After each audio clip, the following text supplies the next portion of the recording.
मी अभिजित गेल्यानंतर बसू शकले असते घरी. तो फोन कॉल परत कुठल्याही आईला येऊ नये. त्यावेळेस त्यांनी मला फार एक धक्कादायक पत्र पाठवलं की Abhijit was very weak in his flying. Somehow he could cope up and that is why the accident took place which I couldn't take it. Pakistan जो आपल्या समोरचा जो देश आहे तो न्यूक्लिअर वॉरच्या तयारीत आहे. नो फर्स्ट यूज ही संकल्पना त्याला मान्यच नाहीये. अरे हम करे सो कायदा हे त्याच्या डोक्यात आहे.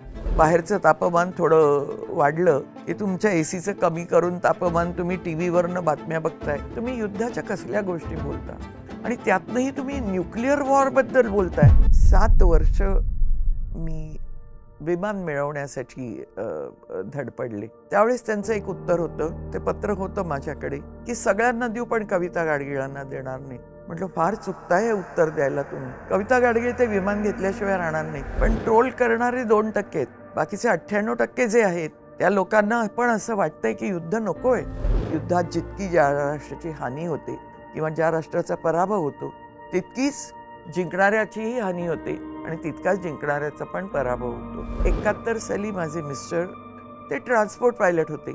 एकाने असंही ट्रोल केलंय, अरे सामान पोहोचवणं किंवा लोकांना घेऊन येणं हा काही युद्धशास्त्रातला भाग नाही. अरे मग कोण आणणार? मला असं वाटतं की युद्ध हा एक विषय आहे आणि काश्मीर हा दुसरा विषय आहे. आपले पंतप्रधान वारले, खलिस्तान्यांनी मारलं त्यांना, इंदिरा गांधी, आणि त्यांनी सांगितलं होतं माझे सुरक्षा रक्षक बदलू नका, मला माझे जे आधीचे शीख आहेत ते सुरक्षा रक्षक हवेत. त्या सुरक्षा रक्षकांच्या हस्ते त्या बाईची हत्या झाली. आपण का नाही मग पंजाब बरोबर युद्ध करायला हवं होतं का? आपण प्रांत विभागणी करून त्याप्रमाणे जगतोय का? मग आपला अखंड भारत कुठे आहे? आजकाल मोदी जे म्हणतायत, काय म्हणतायत, युद्ध नको बुद्ध हवा. तर बुद्धाची म्हणजे तुम्हाला शांतता हवी आहे. त्यामुळे शांत डोक्याने विचार केला तर तुम्हाला बुद्ध सापडेल. आपण काय म्हणतो, एक देह फक्त तिरंग्यात गुंडाळून आला, असं नसतं. अनेक त्या तिरंग्यात गुंडाळलेल्या देहामागे अनेक यातनांना लोक सामोरे जात असतात. त्यामुळे तो तिरंगा कोणालाही नको असतो. मलाही नको होता, पण दुर्दैवाने तो माझ्या हाती आला.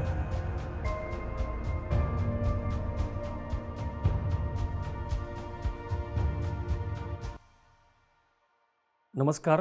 बोलबेडू चर्चा या कार्यक्रमामध्ये आपलं परत एकदा स्वागत. पहलगाममधील दहशतवादी हल्ल्याला आता साधारणतः 8 दिवस उलटून गेलेले आहेत. 26 निरपराध नागरिक जे आहेत, पर्यटक, त्यांचा ह्याच्यामध्ये बळी गेलेला आहे. संपूर्ण जगभर याचे पडसाद उमटले. भारतामध्ये सुद्धा अस्वस्थता आहे आणि सरकारसुद्धा त्याच्या पातळीवरती काम करते. सैन्य दलाला फ्री हँड दिला आहे अशा बातम्या आहेत. एक प्रकारे युद्धज्वर ज्याला म्हणतात तो स्वाभाविक. अशा वेळी जेव्हा घटना घडते तेव्हा सगळ्यांचं रक्त उसळून निघतं.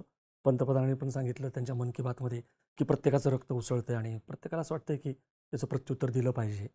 कसं दिलं पाहिजे, काय दिलं पाहिजे, याच्यावरती जे मिलिटरीचे लोक आहेत, धोरण करते ते ठरवतील. पण युद्ध हाच एकमेव पर्याय आहे का?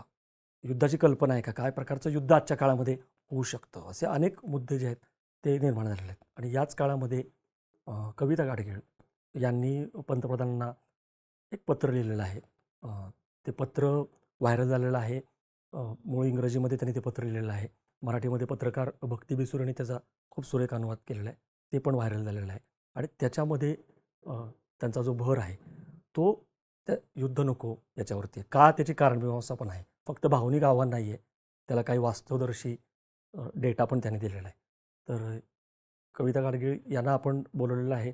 फ्लाईट लेफ्टनंट अभिजित गाडगीळ यांच्या त्या आई आहेत. MiG-21च्या दुर्दैवी क्रॅशमध्ये त्यांनी आपला मुलगा गमावलेला आहे. त्यामुळं एक वीर माता या भूमिकेतून पण त्या बोलत आहेत, आव्हान करतायत. आपण त्यांच्याशी गप्पा मारून का त्यांना असं वाटतंय नेमकं की युद्ध नको, काश्मीरमध्ये कशा पद्धतीनं आपल्याला प्रेमाने पण जिंकता येईल एकही गोळी न झाडता, या सगळ्यावरती आपण त्यांच्याशी गप्पा मारणार आहोत. स्वागत आहे. नमस्कार. मी जसं म्हटलं की तुमची वेगळी ओळख करून द्यायची गरज नाही. तुमचा लढा जो आहे MiG-21चा तो बघितलेला आहे. वेळोवेळी आता जवळपास 2001 पासून आपण 25 सालामध्ये आहोत आणि आता पुन्हा एकदा या टप्प्यावरती तुम्ही काहीतरी केलं पाहिजे एक समाजाकरता, हीच तुमची प्रेरणा आहे.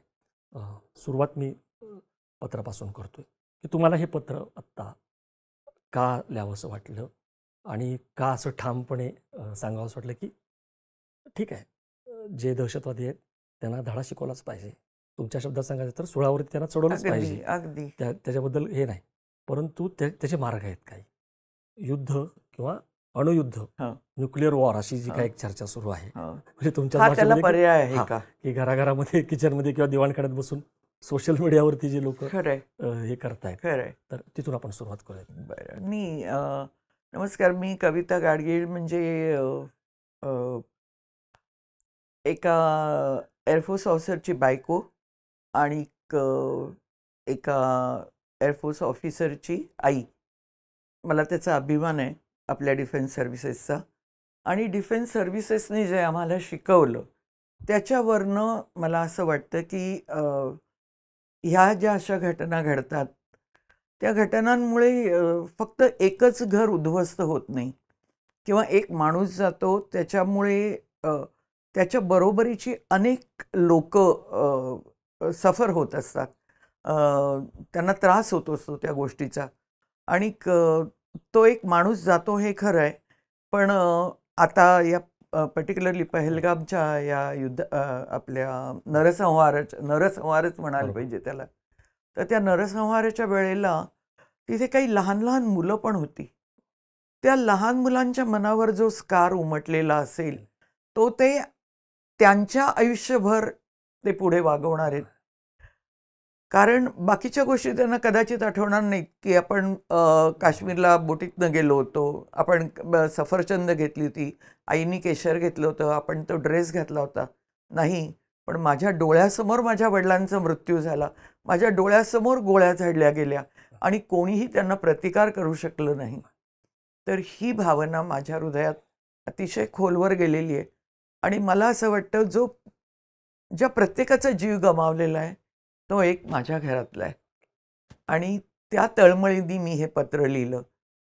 रादर मी फेसबुकवर फारशी ॲक्टिव्ह नाही आहे, कारण 2001च्या माझ्या लेकाच्या MiG-21 ॲक्सिडेंट नंतर आम्ही त्याच्यानंतर बरंचसं विधायक कार्य केलेलं आहे की केवळ एक अभिजितच्या मृत्यूनंतर रडत न बसता अनेक अभिजित जे माझे फ्लाईंग करतायत ते वाचावेत, सरकारला जाग यावी, हे कळावं म्हणून आम्ही जे काम केलं ते कॅप्टन गाडगीळ आणि मी, आम्ही दोघांनी एक संस्था चालवली. मला वाटतं आपणही तिथे आला होता, त्याच्याबद्दलही बरंचसं तेव्हा लिहिलं गेलं होतं. तर मला असं वाटतं ह्यातनंही पहलगामच्या लोकांच्या बद्दल तर मला सहानुभूती आहेच. मला तुमच्यासारख्या चॅनेल्सकडनं त्यांचे पत्ते हवेत, मला त्यांना प्रत्यक्ष जाऊन भेटायचं आहे. कारण केवळ पाठीवरनं हात फिरवल्यानंतर सुद्धा माणसाच्या वेदना थोड्या कमी होतात, हे मी प्रत्यक्ष अनुभवलं आहे. तर मला माहिती आहे, तर मला जायचं आहे त्यांना भेटायला. पण त्याच्यासाठी जी माझी आतली भावना आहे ती त्यांना कळावी की त्यांचंही मत हेच आहे का की युद्ध व्हावं म्हणून. कारण त्यांनी त्यांचा घरातला कर्ता पुरुष गमावलाय, काहींनी आपली मुलं गमावली आहेत, काहींच्या आया रडतायत, काहींच्या बायका रडतायत, काहींची मुलं धास्तावलेली आहेत आणि ती जीवनभर धास्तावलेली राहणार आहेत. तर म्हणून मला असं वाटलं की ह्या सगळ्यांची, हे सगळेजण माझ्या फॅमिलीचा एक भाग आहेत आणि त्यांच्या दुःखात मी सहभागी आहे म्हणून मी ही पोस्ट लिहिली. आजकाल काय झालंय, आरामात बसून, म्हणजे मला ही जगभरामधनं ज्या पोस्ट माझ्या वाचल्या गेल्या आणि त्याच्यावरती काही जणांनी ट्रोल केलं, पण ट्रोल करणारे 2% आहेत, बाकीचे 98% जे आहेत त्या लोकांना पण असं वाटतंय की युद्ध नकोय आपल्याला. हे आश्वासक आहे, ते आश्वासक आहेत कारण त्यांना जाणीव आहे, ते सुबुद्ध आहेत. आमच्या सर्व्हिसेसमध्ये एक म्हणतात, पैर गरम, पेट नरम और दिमाग ठंडा. म्हणजे तुम्ही तुमच्या पायातले बूट चालण्यासाठी, तुम्हाला पुढे चालू राहण्यासाठी तुम्ही सज्ज राहा. पेट नरम, जेवढं तुमच्या पोटाला पचेल तेवढंच तुम्ही खा. त्याची जास्त हाव धरू नका आणि उपाशी राहू नका. आणि सगळ्यात महत्त्वाचं म्हणजे डोकं थंड ठेवून विचार करा. कुठलीही गोष्ट आतेताईपणाने करण्यात अर्थ नाहीये. हे ठीक आहे, युद्ध हवं हे ते वगैरे सगळं बोललं जातं, पण युद्धाचे दुष्परिणाम किंवा युद्धाचे दुष्परिणाम ज्यांना भोगावे लागतात प्रत्यक्षरित्या, त्याच्यात तुम्ही आम्ही जरी सामावलेलं असलो तरी आज तुमची रोजीरोटी त्यांनी गमावलेली नाहीये. पण ज्यांची मुलं युद्धात पुढे जाणार आहेत, ही जी तरुण पिढी आत्ताची आहे, ज्यांनी आत्तापर्यंतची युद्ध बघितलेली नाही आहेत, पण त्यांना युद्ध हवंय असं ते म्हणतायत बसून, परदेशातनं येत आहेत, नाईसली सेटल झालेली आहेत ती मुलं तिकडे. अरे तुम्ही तुमच्या बाहेरचं तापमान थोडं वाढलं की तुमच्या एसीचं कमी करून तापमान तुम्ही टीव्हीवरनं बातम्या बघताय. तुम्ही युद्धाच्या कसल्या गोष्टी बोलता आणि त्यातनंही तुम्ही न्यूक्लिअर वॉर बद्दल बोलताय. ही तुम्हाला कल्पना आहे का? आपल्या समोर पाकिस्तान देश आहे. आपण म्हणतो हे सगळे आतंकवादी पाकिस्तानातनं येतात किंवा तिकडे प्रशिक्षणासाठी त्यांना घेऊन जातात किंवा तिकडची लोक येतात. कसा बी आला होता त्यावेळेस आपण युद्ध नाही खेळलो. आपण त्याची रीतसर चौकशी केली, असंही नाही केलं कसाबला पकडलं आणि फाशी दिलं. त्याला पूर्ण न्याय मिळवून द्यावा, म्हणजे तो त्यांनी जे काय केलेलं आहे की त्याचीही बाजू काय आहे तीही आपण समजून घ्यावी. या विचाराने डोकं थंड ठेवून आपण विचार करून पुढे त्याला फाशी दिलं आणि त्याला द्यायला हवंच होतं. मी तर म्हणते जाहीर फाशी द्यायला हवं होतं, कारण देशाचं त्यांनी प्रचंड नुकसान झालंय. लोकांच्या मनात एक भीती बसलेली आहे. लोक समुद्राकाठी जातात, त्या एखाद्या होडीतनं सुद्धा जाताना ते विचार करतात, अरे याच्यात कोणीतरी एखादा आतंकवादी लपलेला नसेल ना. आपल्याकडे जेव्हा बांगलादेशाचं युद्ध झालं त्यावेळेस 50 लाखाच्या वर पूर्व पाकिस्तानातनं लोक आली आपल्याकडे. आपण सध्या 80 कोटी लोकांना अन्नधान्य पुरवठा करतोय, त्यांना एक वेळचं जेवण मिळावं म्हणून. या युद्धानंतर तुम्हाला काय अपेक्षित काय आहे? पाकिस्ताननी काश्मीर सोडून द्यावा, पाकिस्तानांनी पाकिस्तान सोडून भारतात विलीन व्हावं, म्हणजे तुमची अपेक्षा काय आहे? युद्ध म्हणजे तुमच्या मनात काय कल्पना आहे? पाकिस्तान जो आपल्या समोरचा जो देश आहे तो न्यूक्लिअर वॉरच्या तयारीत आहे. नो फर्स्ट यूज ही संकल्पना त्याला मान्यच नाहीये. अरे हम करे सो कायदा हे त्याच्या डोक्यात आहे.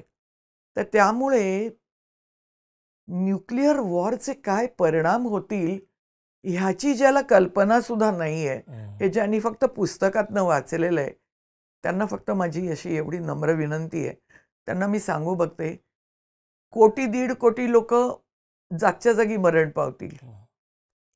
3-3.5 कोटी लोक असं म्हणतील की आम्हाला या क्षणाला मरण आलं तर पत्करलं.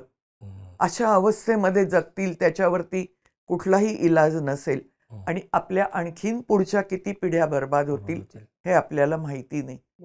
मग युद्ध म्हणजे काय हे ज्याला माहिती नाहीये किंवा ज्यांच्या घरातले कोणी युद्धावर गेलेले नाहीयेत, कोट्यावधीची संपत्ती ज्यांनी मिळवलेली आहे, जे आज सुखासीन आहेत, ते तुम्ही एसी वातावरणात बसून म्हणताय की युद्ध हवं. तुम्ही मला रामायणाच्या आणि महाभारताच्या कथा सांगताय. अरे मी तुम्हाला सांगते 1947 नंतरचं तरी बोला, तुम्ही होता का त्या काळात? आणि माझा देवावर पूर्ण विश्वास आहे. मी रामायण महाभारताला नाकारत नाही. माझे सासरे कोशकार होते, त्यांनी हे लिहिलेलं आहे. त्यांचं रामकोश, हनुमान कोश हे प्रसिद्ध आहेत, लोकांनी वाचलेले आहेत आणि त्या संस्कारात मी वाढलेली आहे. माझाही देवावर विश्वास आहे, पण माझा अंधविश्वास नाही. तुम्ही जेव्हा असं म्हणता की कोट्यवधी त्यांनी पैसे कमावलेले आहेत, ते सुस्थितीमध्ये आहेत, असं दिसतंच ना आपल्याला की हे जे उच्चभ्रू किंवा असे लोक आहेत ते नाही सहभागी होत. त्याच्यामध्ये सहभागी होणारे झळ ज्याला बसते ते कोण आहेत? तो शेतकरी असेल, शिंपी असेल, जे आपण बघतो इंडियामध्ये जी मुलं प्रवेश घेतात. तर हे पण जरा सांगितलं पाहिजे की काय नेमकं छान वाटतंय बसून, किंवा फक्त सिनेमा किंवा याच्याच माध्यमातूनच युद्ध माहिती आहे, त्याचे परिणाम माहीत नाही आहेत, कारण त्याची झळ बसलेलीच नाही, बसणारी नाही आहे. कारण असं झालंय, ज्यावेळेस मी ही पोस्ट लिहिली फेसबुकवर, त्यावेळेस बऱ्याच लोकांनी ती वाचली, ती जवळजवळ जगभर पसरली असं मला वाटतं. आणि त्याच्यात पहिलं ट्रोलिंग मला काही तासातच आलं, कारण भक्ती बिसुरेनी त्याचं भाषांतर केलं आणि ते मराठीत यावं हे मला वाटत होतं. मीही मराठीतच लिहिलं होतं, पण माझा मुलगा केदार तो म्हणाला, मा हे जर तुला जगभर पोहोचावं असं वाटत असेल, कारण FB वर म्हणजे फेसबुकवर लिहिलेली तुझी पोस्ट तू केवळ पोस्ट टाकल्यानंतर एका क्षणात सगळीकडे पसरणार आहे आणि हा विषय सध्या सगळीकडे चर्चेला जातोय. तर त्यावेळेस तो फक्त मराठी लोकांपर्यंत पोचावा असं तुला वाटतं का? हा सगळीकडे पसरायला पाहिजे. म्हणजे इव्हन आपल्या भारतात सुद्धा जरी विचार केला तरी अनेक प्रांत आहेत, अनेक भाषा आहेत.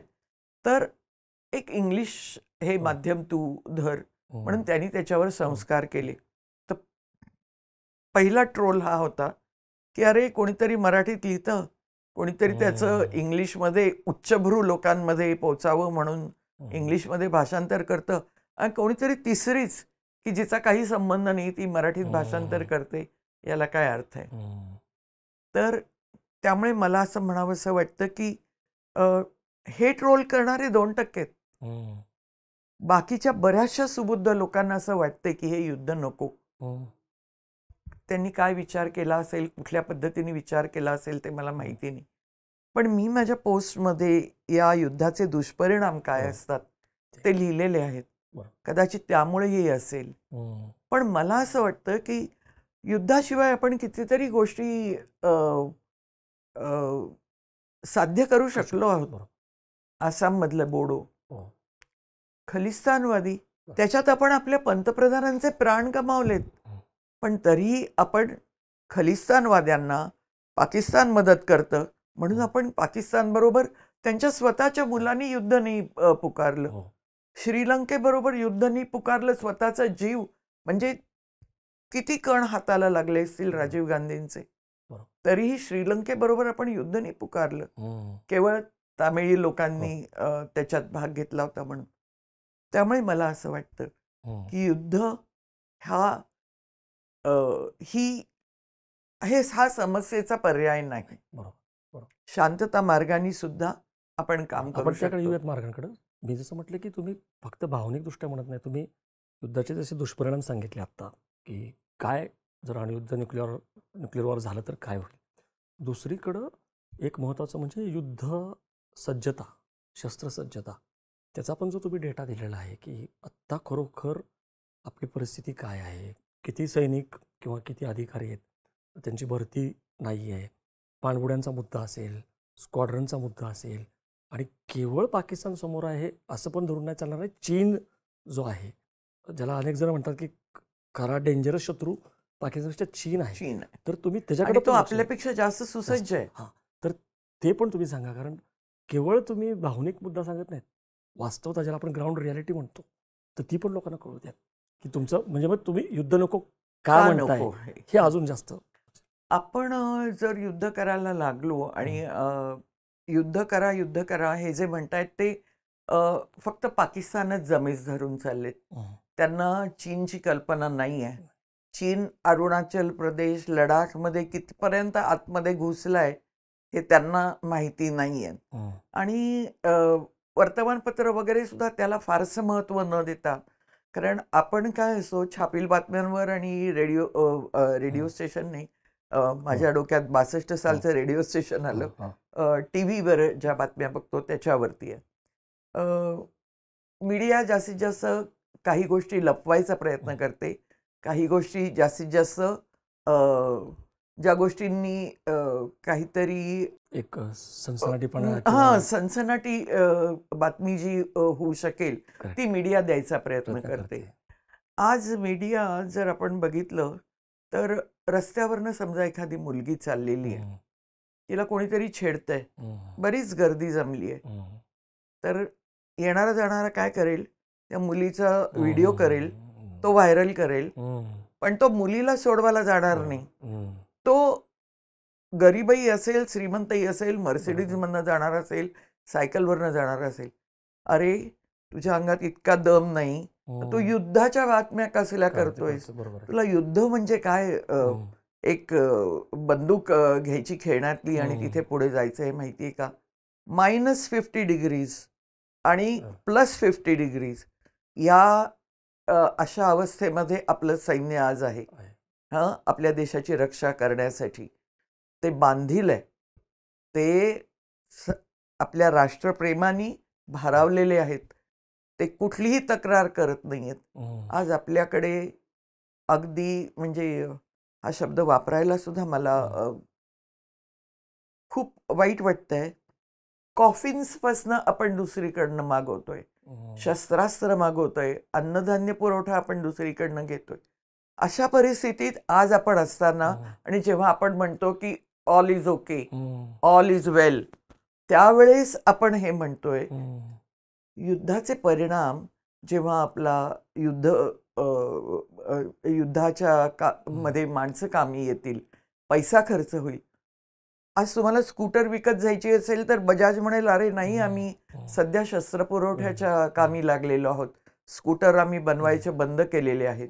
तुम्ही अनेक कारखान्यांमध्ये जाल, तिथे दारुगोळा बनत असेल, जिथे एकेकाळी काही यंत्र बनत होती, कारण त्याची आज आपल्याला गरज आहे, कारण युद्ध सुरू होणार आहे. तर त्यामुळे तुम्ही ह्या सगळ्या गोष्टींचा विचार करा. आणि युद्धानंतर ती भीषणता आणखीन वाढणार आहे, कारण आपण बऱ्याचशा गोष्टी गमावून बसलेल्या असणार त्याच्यात. जरीही आपण युद्ध जिंकलं तरी असं नसतं की युद्ध जिंकलं म्हणजे आम्ही सगळे गेलो होतो, ते सगळे परत आलो आणि पलीकडचे सगळे लोक मारले गेले, असं नसतं.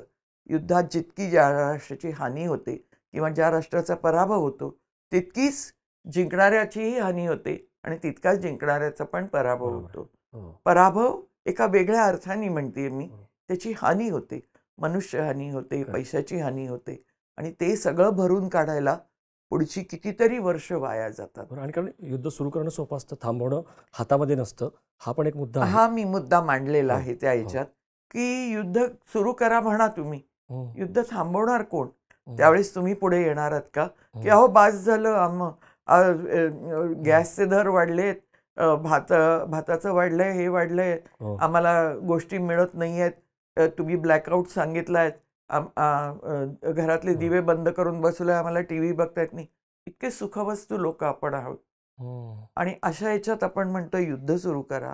इतकी सोपी गोष्ट नाहीये ती. मी का म्हणतेय तर मी प्रत्यक्ष युद्ध बघितलंय. 71 साली माझे मिस्टर ते ट्रान्सपोर्ट पायलट होते. एकाने असंही ट्रोल केलंय, अरे सामान पोहोचवणं किंवा लोकांना घेऊन येणं हा काही युद्धशास्त्रातला भाग नाही. अरे मग कोण आणणार?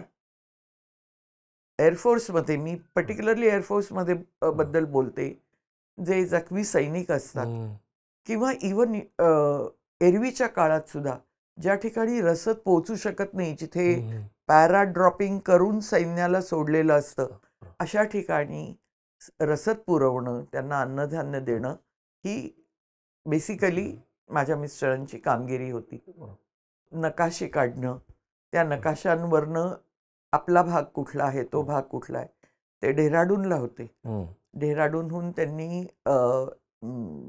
हे प्रशिक्षण घेतलेलं होतं की एरियल फोटोग्राफी, आणि एरियल फोटोग्राफीचे असे प्रचंड मोठाले चार्ट्स त्यांच्याकडे लावलेले असायचे की ही जागा सुरक्षित आहे, जे आपल्याला जमिनीवरनं कळत नाही. तर असे होते ते, अशा स्क्वॉड्रनमध्ये होते की जिथे फक्त VIPंनाच न्यायचं होतं. मग त्यावेळेस त्यांनी धर्माचा याचा विचार काही नव्हता. वाजपेयी गेले होते त्यांच्याबरोबर, इंदिरा गांधी गेलेल्या होत्या, आपले राष्ट्रपती गेलेले होते, स्वतः ते अमृतसरमध्ये आपल्या राष्ट्रपतींना, झेलसिंगना घेऊन गेलेले होते. त्यामुळे मला म्हणायचं असं की हे जे लोकांचं मत आहे की युद्ध म्हणजे फक्त फायटर्स, असं नाहीये. त्याच्यात हेलिकॉप्टर्स आहेत, त्याच्यात ट्रान्सपोर्ट फ्लाइंग आहे, त्याच्यात फायटर फ्लाइंग आहे, आणि जमिनीवर पण करणारे आहेत, समुद्रावर पण करणारे आहेत. त्यामुळे आपल्या तिन्ही सर्व्हिसेसना, डिफेन्समधल्या, युद्धाचे परिणाम भोगायला लागतात. अशा वेळेस आपल्याकडे आज मनुष्यबळ इतकं कमी आहे सैन्यात. आपल्याकडे अजूनही जी जगातनं फेज आउट झालेली विमानं आहेत ती आपण अजून चालवतोय. त्याची सुरक्षितता आपल्याला शांतता काळात सुद्धा माहिती नाहीये. तर युद्ध काळातली परिस्थिती आपण जाणू शकतो, विचार करू शकतो. आपल्याकडे पाणबुड्या कमी आहेत. चीनकडे 70 पाणबुड्या आहेत. आपल्याकडच्या पाणबुड्यांचा फक्त आकडा, जे लोक आतमध्ये बसलेले आहेत ना, जे म्हणतायत ना युद्ध हवंय, त्यांनी कुठूनही गुगलवर जरी सर्च केलं तरी चालेल, त्यांनी सांगावं आणि मग त्यांनी म्हणावं युद्ध हवं असं बोलावं. युद्ध हवं हे बोलावं. आणि मला असं वाटतं की युद्ध हा एक विषय आहे आणि काश्मीर हा दुसरा विषय आहे. काश्मीरच्या संदर्भात आपण युद्धाची का भाषा बोलतो? आपले पंतप्रधान वारले, खलिस्तान्यांनी मारलं त्यांना, इंदिरा गांधी, आणि त्यांनी सांगितलं होतं माझे सुरक्षा रक्षक बदलू नका, मला माझे जे आधीचे शीख आहेत तेच सुरक्षा रक्षक हवेत. कोणाकोणाला आठवत आहे मला माहिती नाही, पण आपल्या पिढीला तरी हे आठवावं. त्या सुरक्षा रक्षकांच्या हस्ते त्या बाईची हत्या झाली. आपण का नाही मग पंजाब बरोबर युद्ध करायला हवं होतं का? आपण प्रांत विभागणी करून त्याप्रमाणे जगतोय का? मग आपला अखंड भारत कुठे आहे? आपण आसामला म्हणतो, आसामला जेव्हा आम्ही जातो, माझं पहिलं पोस्टिंग आसाममध्ये होतं, तेव्हा ते म्हणाले होते तुम्ही भारतीय आमच्या देशात आलात, आपण आसामला तोडलंय ना आपल्यापासनं. बोडो लोक तिथे, आसाममध्ये केवढा आतंकवाद होता, कितीतरी आतंकवाद आसाममध्ये पण होता, आपण शांततेने सोडवलेला आहे. आपण तिथे युद्धाची भाषा वापरलेली नाहीये. श्रीलंकेबरोबर आपल्याला करता आलं असतं. पंतप्रधान, 2 पंतप्रधान, एका घराण्यातले 2 पंतप्रधान मारले जातात, आपण तरी आपण युद्ध नाही पुकारलं. रादर पंतप्रधानांच्या पत्नींनी, नलिनी, तिला दया दाखवावी असं त्यांनी सांगितलं होतं. त्यामुळे मला असं वाटतं की शांती काळात सुद्धा आणि इवन युद्धजन्य परिस्थितीनी असताना सुद्धा जर आपण डोकं थंड ठेवून विचार करू शकलो तर बऱ्याचशा गोष्टी सुटण्यासारख्या आहेत. बरोबर. तुम्ही काश्मीरचा मुद्दा उपस्थित केला, तो आपण घेऊयात. त्याचं कारण असं आहे की जो बंद कडकडीत पाळला 35 वर्षानंतर, तेव्हा दिसलं की आतापर्यंत कुठंतरी भारताच्या विरोधामध्ये बंद असायचे, पण आता भारताच्या बाजूनी आहेत. तिथल्या लोकांनाही त्या हल्ल्याचं दुःख झालेलं आहे, कारण शेवटी त्यांच्या हातामध्ये रोजगार आलेला होता. तो एक प्रकारे त्यांच्या रोजगारावरती किंवा पोटावरती पण गोळीबार झालेला आहे. अशा वेळी आपण काश्मीरियत जी आहे ती दाखवली पाहिजे. तुम्ही तेही आवाहन केलेलं आहे की नुसतं लोकल हँड असू पण शकेल याच्यामध्ये, तो नाकारता येत नाही. तो इन्व्हेस्टिगेशनचा भाग आहे की याच्यामध्ये काही स्लीपर सेल किंवा ते असतील. परंतु मागचे पण तुम्ही दाखले दिलेले आहेत की जेव्हा आपल्याला खबरी म्हणून पण हे लोक स्थानिक उपयोगी पडलेले आहेत. 1947 पासून ते आता कारगिल युद्धापर्यंत हे जे मेंढपाळ आहेत, आणखीन बाकीचे आजूबाजूचे लोक आहेत, शेतकरी आहेत, त्यांनी आपल्या लष्कराला येऊन खबर दिलेली आहे की सैन्य पुढे आलेलं आहे म्हणून. मग अशा वेळेला कुठेतरी तुमचं सुरक्षा दल मागे पडलेलं आहे. त्या याच्यात तुम्ही त्या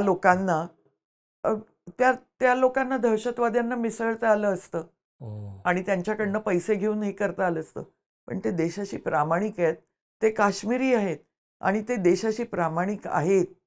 त्यांना असं वाटतं की मेन स्ट्रीम मध्ये तुम्ही आम्हाला सामावून घ्यावं, तुम्ही आम्हाला असं बाजूला टाकू नका, आम्ही तुमच्यातलेच आहोत. तर ते त्यांना आपल्याला सांगायचे की आम्ही तुम्हाला आमच्यातलेच मानतो.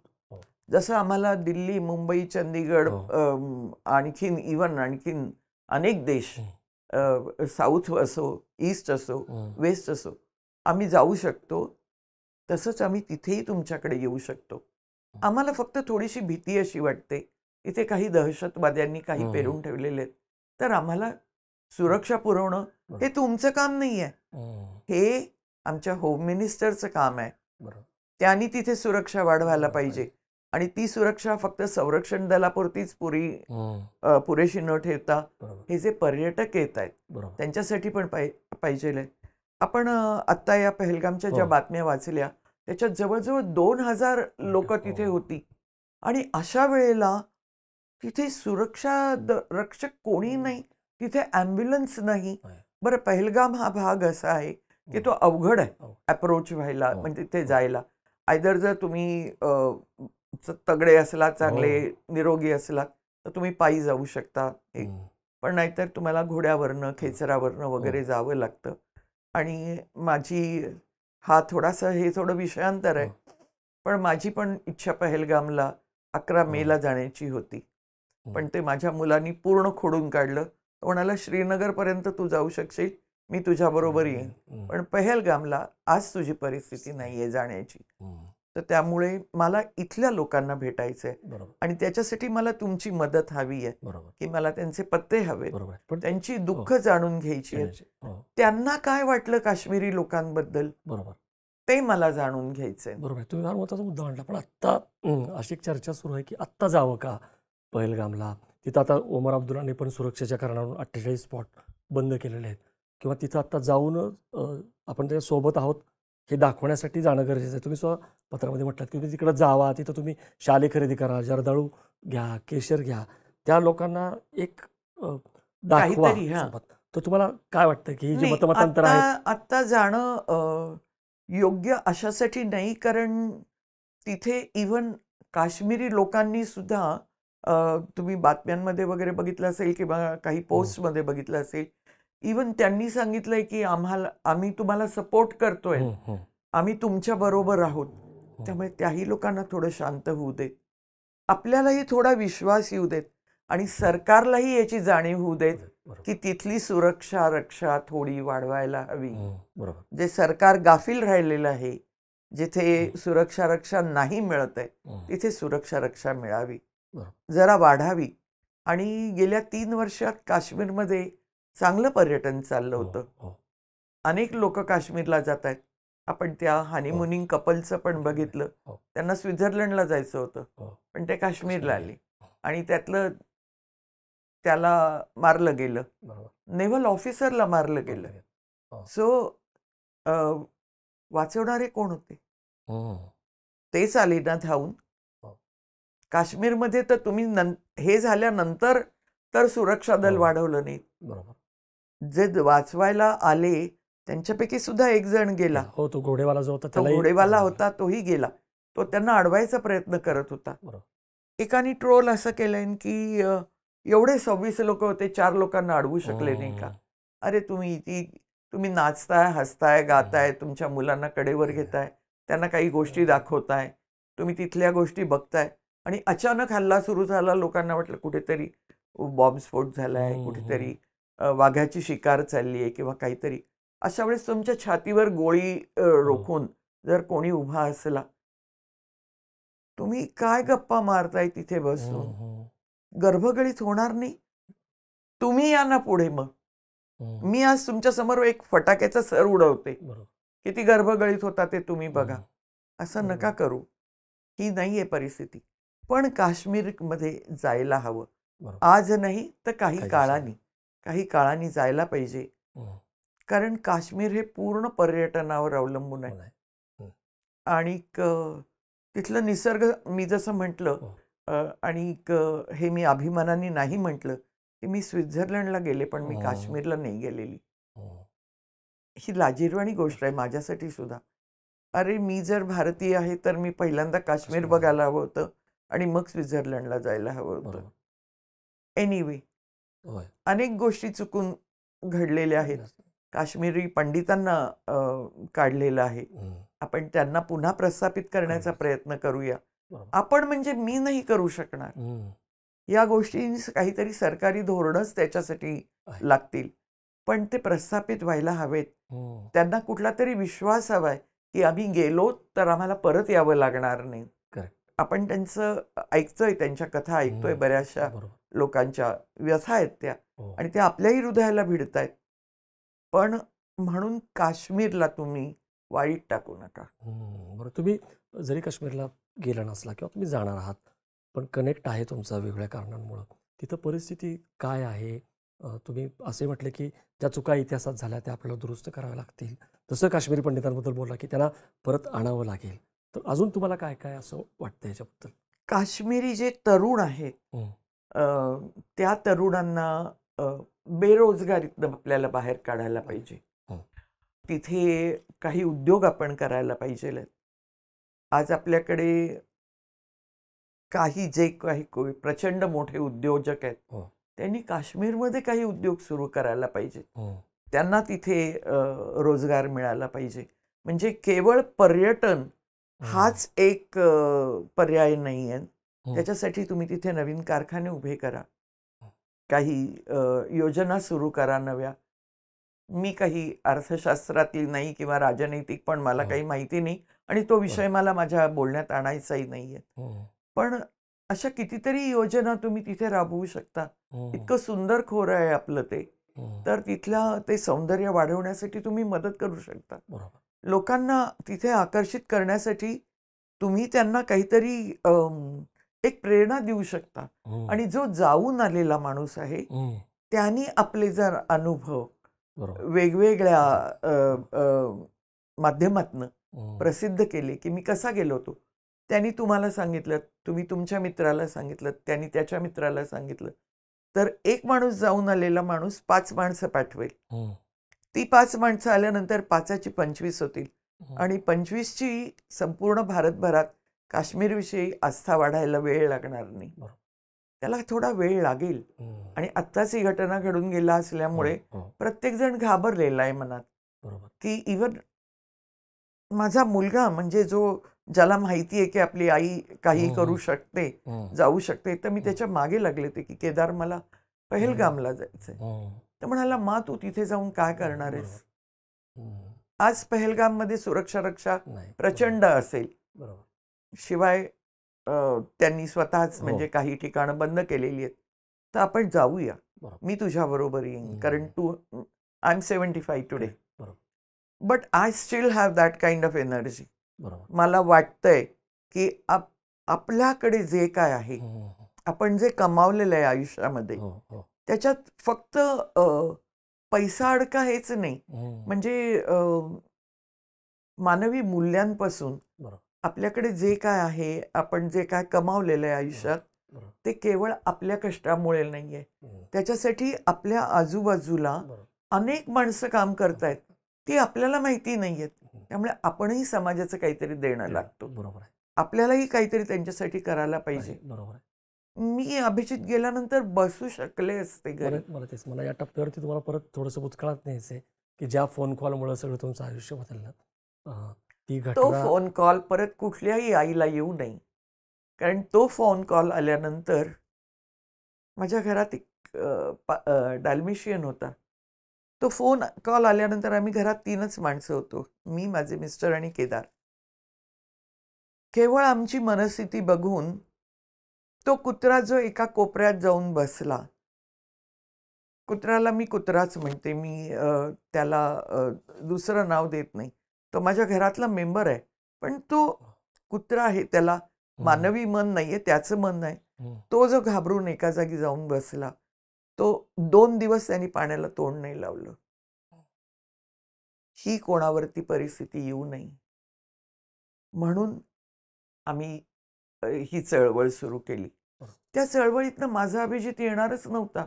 मी परत जम्मूला गेले होते. जम्मूला एक शहीद झाला आणि मी फक्त MiG-21 विमानांबद्दलच बोलत होते. ते लोक म्हणजे दारात वाट बघत होते, as if I was going to bring back their own son. त्यामुळे फक्त मायेची आणि प्रेमाची आणि समजूतदारपणाची गरज आहे. डोकं शांत ठेवा, पायातले बूट गरम असू देत, पोट नरम असू देत आणि डोकं थंड ठेवा. मी कुठली पॉलिसी हे करू शकत नाही, पण जे पॉलिसी बनवणारे आहेत त्यांनी शांतपणे विचार करा. म्हणजे तुम्ही MiG-21 क्रॅश झाल्यानंतर, अभिजित गेल्यानंतर जो एक संघर्ष केला, लढा उभारला, तसं मगाशी बोललो आपण की आता एकच स्क्वॉड्रन राहिलेली आहे. जे पूर्वी दर महिन्याला क्रॅश व्हायचं ते आता निदान त्याचं प्रमाण कमी आलेलं आहे. कुणीतरी बोललं पाहिजे, कुणीतरी बोलत नव्हतं, तुम्ही ते बोलण्याचं धाडस दाखवलं. तर त्याच्यामध्ये तुम्हाला काय अनुभव आले? काय झालं, जेव्हा अभिजितचा ॲक्सिडेंट झाला त्याच्यानंतर 2-1 महिन्यांनी मी त्यांना पत्र पाठवलं की ॲक्सिडेंट झाला असेल तर ॲक्सिडेंटचा म्हणजे तुम्हाला त्याच्यातनं काय निष्कर्ष मिळाला, कोर्ट ऑफ इन्क्वायरी जी असते त्याच्यानंतर, तर त्याच्यातनं निष्कर्ष काय निघाला की ऍक्सिडेंट कशाने झाला ते आम्हाला कळवलं तर आम्हाला हवं आहे. कुठल्याही आई वडिलांची ती अपेक्षा असते. त्यावेळेस त्यांनी मला फार एक धक्कादायक पत्र पाठवलं की Abhijit was very weak in his flying, somehow he could cope up and that is why the accident took place, which I couldn't take it. असं आहे, गाय गरीब असते, ती आपल्या पिल्लांना चाटत बिटत इकडे तिकडे असते, पण तिच्या पिल्लाला तुम्ही हात लावला ना की ती शिंग उगारून तुमच्या. मी अत्यंत सामान्य बाई आहे, अत्यंत सामान्य सर्वसाधारण बाई आहे, पण जेव्हा तुम्ही माझ्या मुलावरती हा आरोप केला त्यावेळेला मी तो खोडून काढ. मी त्यांना म्हटलं, तुम्हाला जर असं वाटतंय तर तुम्ही सिद्ध करून दाखवा, माझी काही हरकत नाही. माझ्या नवऱ्याने 45 वर्ष फ्लाइंग केलंय, 20 वर्ष एअरफोर्समध्ये आणि 25 वर्ष एअर इंडियामध्ये.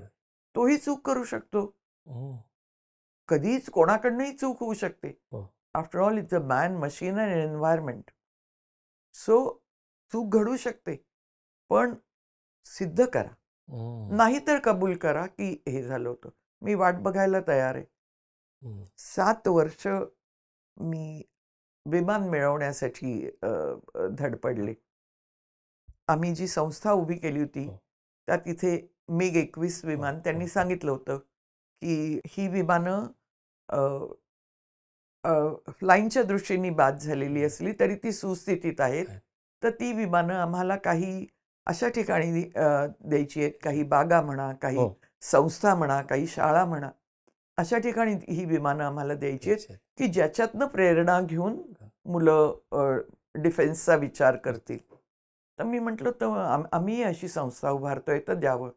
त्यावेळेस त्यांचं एक उत्तर होतं, ते पत्र होतं माझ्याकडे, की सगळ्यांना देऊ पण कविता गाडगिळांना देणार नाही. म्हटलं फार चुकताय हे उत्तर द्यायला तुम्ही. कविता गाडगीळ ते विमान घेतल्याशिवाय राहणार नाहीत आणि 7 वर्षांनी ते विमान त्यांच्या खर्चाने एकही पैसा मी खर्च न करता, नाहीतर त्या विमानाची किंमत ते घेतात, एक ठराविक किंमत असते, त्यांनी सांगितलं होतं एवढी किंमत आहे, तीही द्यायला माझी तयारी होती, पण त्यांनी स्वतःच्या खर्चाने केवळ या मुवमेंटमुळे ते विमान आणून आमच्या इन्स्टिट्यूटच्या प्रांगणात ठेवलं होतं. आज ते विमान आपल्या पुण्याच्या बिशप स्कूलमध्ये आम्ही डोनेट केलेलं आहे आणि ते विमान सिंहगड रोडला होतं. ते सिंहगड रोडला आम्ही होतो, पण बिशप स्कूल इथे कॅम्पमध्ये आहे, तिथे ते विमान आहे. पण जसं मग तुम्ही म्हणाला की एक साधी मुलगी आहे मी वगैरे, एक सदाशिव पेठेमधली मुलगी आणि तिचा अट्टास होता सैन्य दलातल्या याच्यावर लग्न करण्याचा, आणि मग तुम्ही गेलात तिकडं. 12व्या वर्षी पण तुम्ही युद्धाचा अनुभव घेतला. पहिलं युद्ध जेव्हा झालं तेव्हा 62 तुम्ही 12 वर्ष होता, तुम्ही ते पाहिलेलं आहे. ज्या तळमळी तुम्ही आज म्हणता आहात त्याला ही पार्श्वभूमी आहे. तर ते कसे दिवस होते जेव्हा तुम्ही ते प्रत्यक्ष गेलात आणि मिस्टर गाडगिळ जेव्हा जायचे आणि भीती असायची सतत गोंगवणारी विमानं किंवा काय?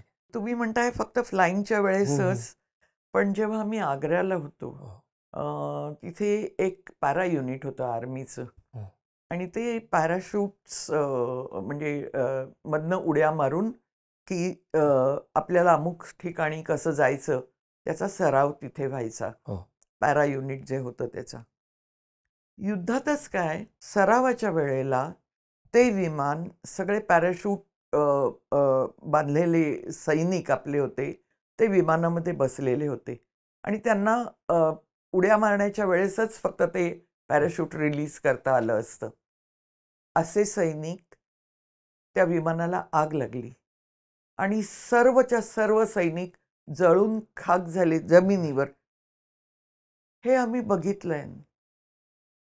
त्यामुळे जेव्हा कॅप्टन गाडगीळ, कॅप्टन नाही, wing commander Gadgil, captain Gadgil हे एअर इंडियात आल्यानंतर त्यांना म्हटलं जातं, तर विंग कमांडर गाडगीळ हे जे म्हणायचे, लोक म्हणतायत रसद पुरवणं आणि युद्धातल्या सैनिकांना घेऊन येणं हे काय सैन्य दलाचं काम आहे का?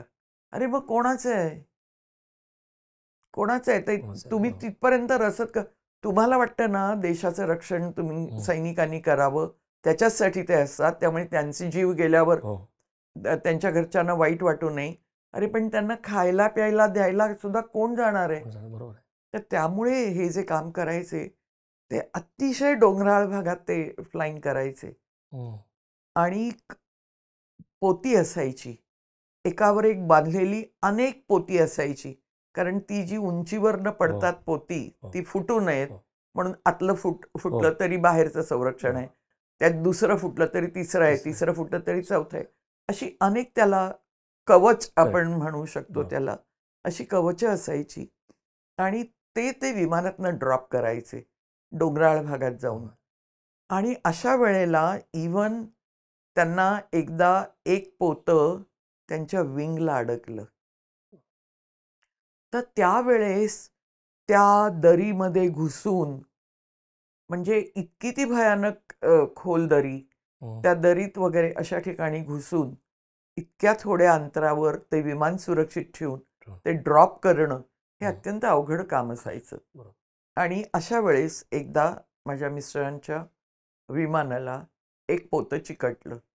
ते काही खाली पडलं नाही, ते काय वाऱ्याच्या एका ठराविक दिशेने गेलं असेल आणि ते पोतं त्यांच्या विंगला जाऊन धडकलं. त्यातनं सुरक्षित येऊन त्यांनी जे काम केलं त्यालाच म्हणतात सैन्यदल. तुम्ही जर त्यांना सैन्यातले म्हणू शकत नसलात तर हे दुर्दैव आहे. हे जेव्हा 71चं युद्ध चाललं होतं तेव्हा या ट्रान्सपोर्ट एंडची कामगिरी हीच होती की सैन्याला रसद पुरवायची जिथे कुठे जमेल तिथे, आणि जखमी सैनिकांना किंवा मृत सैनिकांना परत आणायचं. तर अशा वेळेस त्यांनी आम्हाला एक सांगितलं, आम्ही लोक ना ॲक्च्युली म्हणजे देवाची प्रार्थना करत रोज बसायचो. आणि एक अत्यंत वेडेपणाही होता आम्ही केलेला तेव्हा, की आम्ही सगळ्यांसाठी मोठाले डबे भरून ब्रेकफास्ट द्यायचो. जाताना कोणी पोहे दिलेत, कोणी खिचडी दिली, कोणी काही म्हणजे जे काय असेल. आणि घरी आल्यावर विचारायचो. त्या दिवशी माझ्या मिस्टरांनी मला सांगितलं, अगं तुझा स्टीलचा डबा परत आला याची तू काळजी करतेस. तिकडे परिस्थिती फार वेगळी आहे कविता. तिथे असं सैन्य, असं सगळं आपले जे जखमी झालेले सैन्य आहे ते तिथे पडलेलं आहे, त्यांच्यात भांडणं चालली आहेत. मी म्हटलं अरे कुठल्या अर्थाने भांडणं चालली आहेत? ते म्हणायचे, एक सैनिक दुसऱ्या सैनिकाला म्हणायचा, अरे तुझे 2 हात तुटले, तुझा 1 पाय तुटलाय, माझा 1च हात तुटलाय, तू आधीच्या विमानाने जा. ह्याला म्हणतात ऐक्य, ह्याला म्हणतात सैन्यदल. आणि हीच आम्हाला शिकवण दिलेली आहे. एक म्हणायचा, अरे हा मेलेला आहे त्यामुळे ह्याला पुढच्या विमानाने गेला तरी हा चालेल, पण आधी जे जखमी आहेत त्यांच्यावर जर उपचार झाले आणि जे जास्त जखमी आहेत ते जर आधी गेले तर त्याचा आपल्याला उपयोग आहे. आज मी जिथे राहते तिथे एक असेच पायलट आहेत, एक पाय गमावलेला आहे त्यांनी. असे कित्येक सैनिक आम्हाला माहिती आहेत, कित्येक ऑफिसर्स माहिती आहेत की जे आपलं गमावूनही आपलं स्वत्व राखून आहेत. त्यांना त्या गमावण्याचं दुःख नाही आहे, हातपाय गमावण्याचं दुःख नाही आहे, पण ते पराभूत झाले असते तर त्याचं दुःख त्यांना जास्त आहे. 71च्या युद्धात सुद्धा आपण पहिला पुढाकार घेतला नाही. त्यावेळेचं माणेक शॉ आणि इंदिरा गांधींचं बोलणं खूप प्रसिद्ध झालेलं आहे. इंदिरा गांधी म्हणत होत्या युद्ध कधी करायचं, तेव्हा माणेक शॉ म्हणाले, तुम्ही राजकारण बघा, मी युद्धभूमी बघतो. आणि 71च्या युद्धाच्या वेळेला 3 डिसेंबर 1971ला जेव्हा पाकिस्तानी विमानांनी आपल्या विमानतळांवर हल्ला केला त्यावेळेस युद्ध सुरू झालं. आणि ते सुद्धा त्यांनी सांगितलं होतं आपली बॉर्डर ओलांडायची नाही आणि त्यांना आपल्या बॉर्डरमध्ये येऊ द्यायचं नाही. तर त्यामुळे आपण युद्धप्रेमी नाहीच आहोत, आपण शांतता या मार्गानेच जातो. आजकाल मोदी जे म्हणतायत, काय म्हणतायत, युद्ध नको बुद्ध हवा. तर बुद्धाची म्हणजे तुम्हाला शांतता हवी आहे, त्यामुळे शांत डोक्याने विचार केला तर तुम्हाला बुद्ध सापडेल. बरोबर.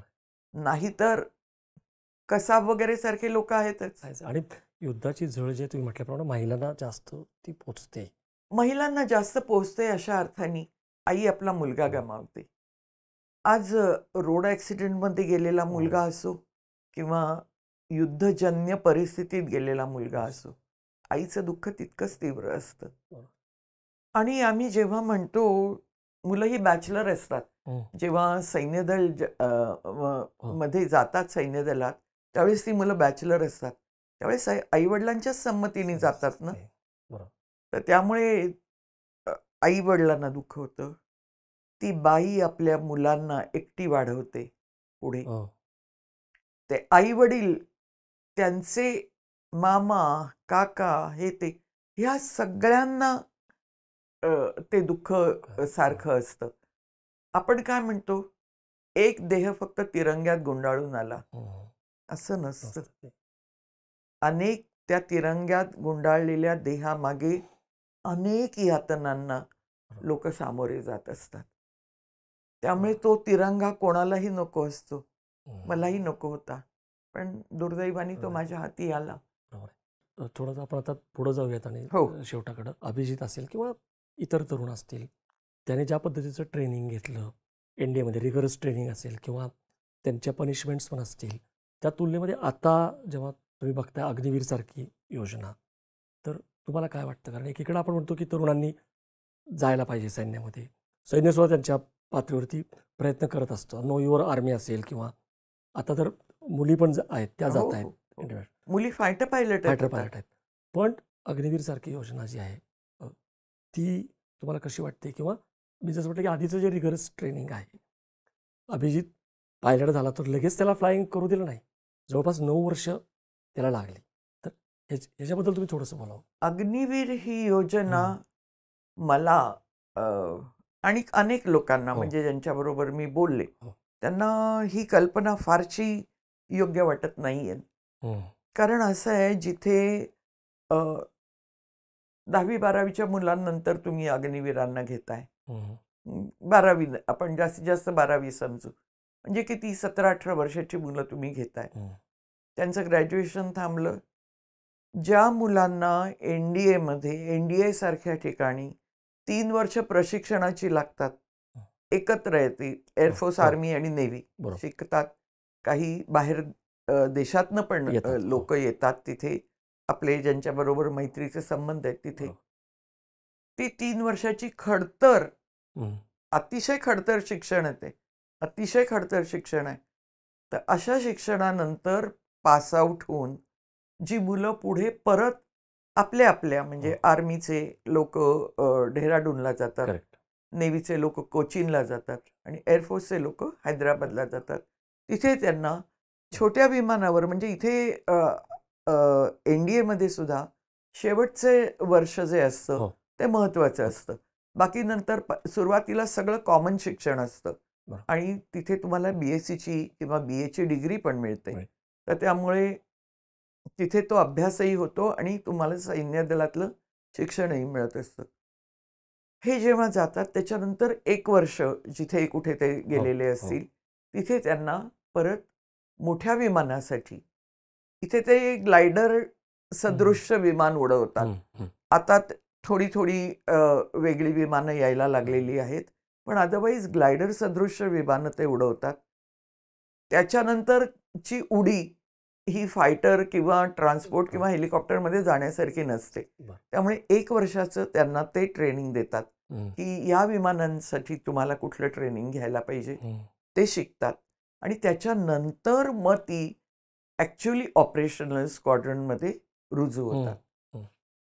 असं असताना मग हे शिक्षणाची गरज आहे का?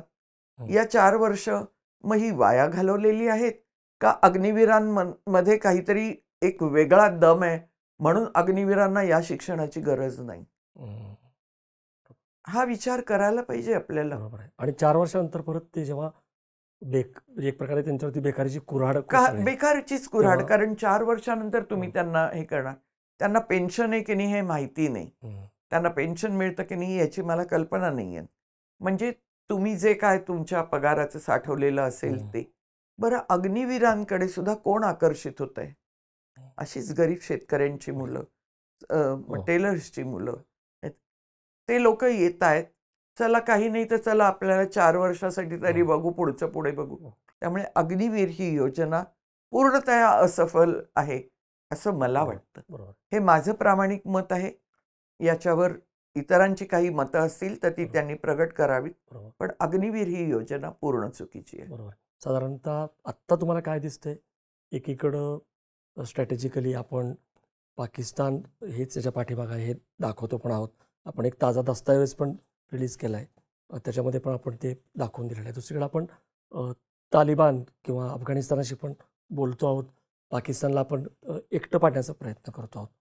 आणि जसं म्हटलं की मोदी जे आहेत ते सुद्धा युद्धाची वेळ नाही आहे, युद्ध नको, बुद्ध हवा असंही बुद्ध ते हवा. हां. म्हणतायत.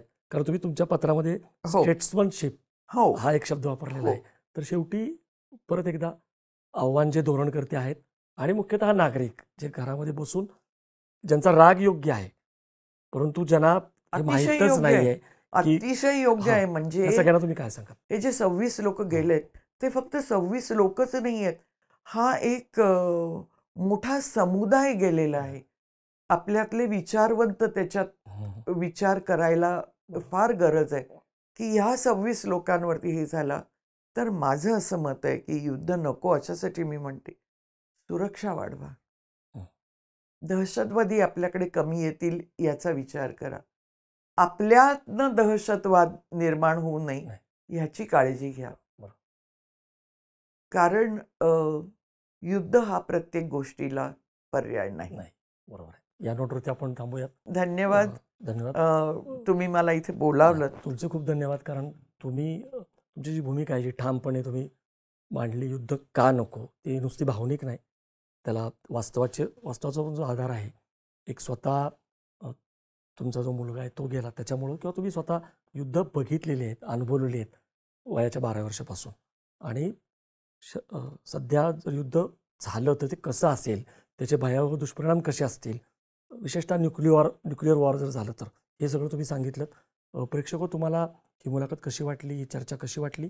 कविता गाडगीळ यांनी जे मुद्दे मांडले त्याच्यावरती तुमच्याही कमेंट्स ज्या आहेत त्या जरूर आम्हाला कमेंट बॉक्समध्ये तुम्ही व्यक्त व्हा. तुम्हाला काय वाटतं तेही महत्त्वाचं आहे. आणि बघत राहा बोलबिड.